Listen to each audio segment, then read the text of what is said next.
students, welcome to the Only Study. So I hope you have completed Article 13. Today we are going to talk about the Article number 14, which is a very important article. So let's discuss it.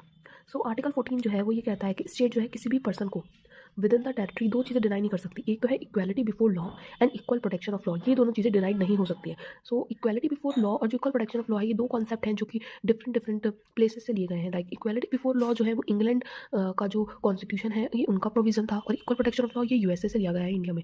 ठीक है। सो जो हमारा equality before law है, equality before law का मतलब होता है means absence of discrimination, सभी के साथ मतलब इक्वल ट्रीटमेंट देना, और किसी भी तरह के एब्सेंस मतलब एब्सेंस होना किसी भी तरह के डिस्क्रिमिनेशन का। हम कहते हैं इक्वालिटी बिफोर लॉ सबके लिए, सबके साथ बिल्कुल इक्वल ट्रीटमेंट होगा। ये ब्रिटिश का कॉन्सेप्ट रहा है। ठीक है। और अगर हम बात करें इक्वल प्रोटेक्शन ऑफ लॉ, तो इक्वल प्रोटेक्शन ऑफ लॉ में है like should be treated alike. It means that state जो है वो डिस्क्रिमिनेट कर सकती है। State can discriminate among the citizen. अगर उन्हें वीकर सेक्शन को कुछ राइट्स प्रोवाइड करने हैं, बेनिफिट्स प्रोवाइड करना है, तो स्टेट जो है डिस्क्रिमिनेट कर सकती है। हम इसमें बात कर सकते हैं लाइक रिजर्वेशन जो प्रोवाइड किया जाता है, तो यहाँ पर हमारी इक्वल प्रोटेक्शन ऑफ लॉ आ सकता है। तो आर्टिकल 14 यही कहता है कि state shall not deny any person equality before law and equal protection of the law. ठीक है।